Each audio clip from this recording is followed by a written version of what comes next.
दोस्तों नमस्कार। विवेक पाठशाला में आप सभी का स्वागत है। तो चलिए आज की क्लास शुरू करते हैं। आज हम लोग जानेंगे क्लास 10th के बारे में, जियोग्राफी चैप्टर के बारे में, जो कि चैप्टर फर्स्ट आज देखेंगे। दोस्तों चैप्टर फर्स्ट है भारत संसाधन एवं उपयोग, जो कि जियोग्राफी का है। इसमें खंड क देखेंगे। इसमें पहली इकाई यूनिट 1 देखेंगे फर्स्ट का, जो कि चैप्टर का नाम है भारत संसाधन एवं उपयोग। वो बुक का नाम था दोस्तों, ये चैप्टर का नाम है यूनिट 1 इकाई फर्स्ट पहला भारत संसाधन एवं उपयोग है। इसी का महत्वपूर्ण क्वेश्चन आंसर देखेंगे दोस्तों, लघु और दीर्घ, शॉर्ट एंड लॉन्ग। तब वीडियो के अंत तक आप बने रहिए जरूर से दोस्तों। चैनल पर नए हैं तो चैनल को सब्सक्राइब कर लीजिए, क्योंकि इससे मोटिवेशन मिलता है दोस्तों। इतना तो कर ही सकते हैं। चलिए देखते हैं दोस्तों। पहला क्वेश्चन है, संसाधन को परिभाषित कीजिए। उत्तर है दोस्तों, सामान्य तौर पर मानवीय उपयोग में आने वाली सभी वस्तुएं संसाधन कहलाती हैं। संसाधन किसे कहते हैं? तो सामान्य तौर पर मानवीय उपयोग में आने वाली सभी वस्तुएं क्या है? संसाधन कहलाती है। जैसे भूमि, मृदा, जल, वायु, खनिज, जीव, प्रकाश इत्यादि। तो कौन कौन है? जैसे भूमि यानी जमीन, मृदा यानी मट्टी, जल, वायु, खनिज, जीव, प्रकाश इत्यादि। वर्तमान परिवेश में सेवाओं को भी संसाधन माना गया है। जैसे गायक, कवि, चित्रकार इत्यादि की सेवा। वस्तुतः संसाधन का अर्थ बहुत ही व्यापक है। संसाधन का अर्थ बहुत ही व्यापक है, बड़ा है। प्रसिद्ध भूगोलविद जियोग्राफी के प्रसिद्ध फेमस भूगोलविद जो है जिमरमैन, जो कि जिमरमैन के अनुसार जिमरमैन ने कहा है संसाधन होते नहीं बनते हैं, जो कि ऑब्जेक्टिव में भी आ सकता है दोस्तों। किस भूगोलविद ने कहा है कि, तो जिमरमैन ने कहा संसाधन होते नहीं बनते हैं। संसाधन के बारे में देख लिया दोस्तों, जो कि बहुत ही व्यापक क्षेत्र रखता है संसाधन। अगला क्वेश्चन देखते हैं दोस्तों। प्रश्न है, संभावी एवं संचित कोश संसाधन में अंतर स्पष्ट कीजिए। संभावी एवं संचित कोश संसाधन में अंतर स्पष्ट कीजिए। उत्तर है संभावी संसाधन में ऐसे संसाधन जो किसी क्षेत्र विशेष में मौजूद होते हैं, जैसे जिसे उपयोग में लाए जाने की संभावना रहती है, जिसका उपयोग अभी तक नहीं किया गया हो। जैसे हिमालय का क्षेत्र का खनिज अधिक गहराई में होने के कारण दुर्गम है।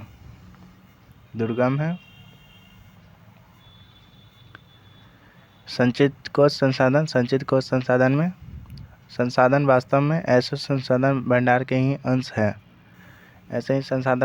अंश है जिसे उपलब्ध तकनीक के आधार पर प्रयोग में लाया जा सकता है, किंतु इनका उपयोग प्रारंभ में नहीं हुआ है प्रारंभ में। जिसे नदी का जल भविष्य में जल विद्युत के रूप में प्रयोग हो सकता है। भविष्य में, फ्यूचर में किया जा सकता है। संचित और संभावित संसाधन के बारे में अंतर देख लिया दोस्तों। अब अगला क्वेश्चन देखते हैं दोस्तों, जो कि बहुत ही महत्वपूर्ण है क्वेश्चन दोस्तों। प्रश्न क्या है? संसाधन संरक्षण की उपयोगिता को लिखिए। उत्तर है सभ्यता एवं संस्कृति के विकास में संसाधन की अहम भूमिका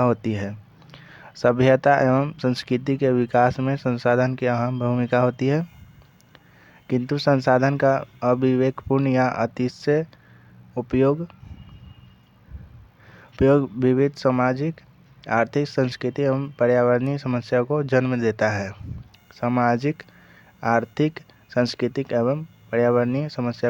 देता है। इन समस्याओं के समाधान हेतु विभिन्न स्तरों पर संरक्षण की आवश्यकता होती है। उन्हें संसाधन को बचाने की आवश्यकता होती है। जिसे संसाधन संरक्षण की उपयोगिता कहते हैं। अगला क्वेश्चन देखते हैं दोस्तों। प्रश्न है, संसाधन निर्माण में तकनीकी की क्या भूमिका है? स्पष्ट कीजिए, संसाधन निर्माण में तकनीकी की क्या भूमिका है? उत्तर है दोस्तों, संसाधन निर्माण में तकनीकी की भूमिका अत्यंत ही महत्वपूर्ण होती है। क्या है? अत्यंत ही महत्वपूर्ण होती है, क्योंकि अनेक प्रकृति जैसे प्रदत्त वस्तुएं तब तक संसाधन का रूप नहीं लेती जब तक कि किसी विशेष तकनीक द्वारा उन्हें उपयोग नहीं बनाया जाता है। जो भी वस्तु से उपयोग नहीं बनाया जाएगा, तकनीक रूप से उन्हें उपयोग में नहीं लाया जा सकता है। जैसे नदियों के बहते जल से बिजली उत्पन्न करना, नदियों के जल से बहते बिजली उत्पन्न करना, बहती हुई वायु से पवन ऊर्जा उत्पन्न करना, भूगर्भ में उपस्थित खनिज अयस्कों का संशोधन कर उपयोगी बनाना, इन सभी में अलग अलग तकनीकों की आवश्यकता होती है। इसलिए संसाधन को उपयोग करने में तकनीकी की भूमिका होती है, जो हम लोगों ने जान लिया दोस्तों।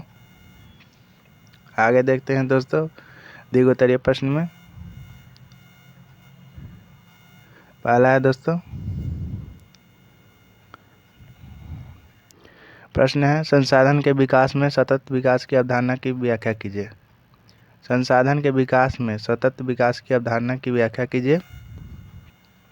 उत्तर है, संसाधन मनुष्य के जीविका का आधार है। संसाधन क्या है? मनुष्य के जीविका का आधार है। जीवन की गुणवत्ता बनाए रखने के लिए संसाधनों के सतत विकास की अवधारणा अति आवश्यक है। क्या है? अति आवश्यक है सतत विकास की अवधारणा जीवन को बनाए रखने के लिए। संसाधन प्रकृति प्रदत्त उपहार है। संसाधन क्या है? प्रकृति प्रदत्त उपहार है। संसाधन क्या है? प्राकृतिक है, जो कि उपहार में हम लोग को मिला है। अवधारणा के कारण मानव ने इनका अंधाधुंध दोहन किया है। अवधारणा के कारण मानव ने इनका अंधाधुंध दोहन किया है, जिसके कारण पर्यावरणीय समस्या भी उत्पन्न होती है। जैसे भूमंडलीय तापन, ओजन अपक्षय, ओजन परत में अपक्षय, पर्यावरण प्रदूषण से हवा में प्रदूषण, अम्ल वर्षा इत्यादि होती है। उपयुक्त परिस्थितियों से निजात पाने के लिए विश्व शांति के साथ जैव जगत को गुणवत्तापूर्ण जीवन लौटाने के लिए सर्वप्रथम समाज में संसाधनों का न्याय संगत बंटवारा अपरिहार्य है। बंटवारा करना अपरिहार्य है, मुश्किल है। अर्थात संसाधनों का नियोजित उपयोग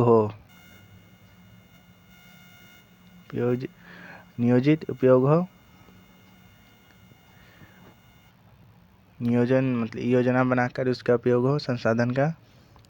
इससे पर्यावरण को बिना क्षति पहुंचाए भविष्य की आवश्यकताओं के मद्देनजर वर्तमान विकास को कायम रखा जा सकता है। भविष्य की आवश्यकताओं को मद्देनजर रखते हुए वर्तमान में विकास को कायम रखा जा सकता है। ऐसी अवधारणा सतत विकास कही जाती है, जिसमें वर्तमान के विकास के साथ साथ भविष्य की सुरक्षित रह सकता है।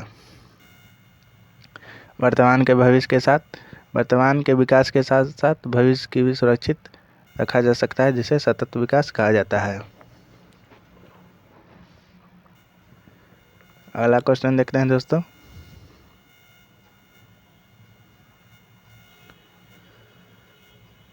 प्रश्न है, स्वामित्व के आधार पर संसाधन के विविध स्वरूपों का वर्णन कीजिए। स्वामित्व के आधार पर संसाधन के विभिन्न स्वरूपों का वर्णन कीजिए। उत्तर है, स्वामित्व के आधार पर संसाधन के 4 प्रकार होते हैं।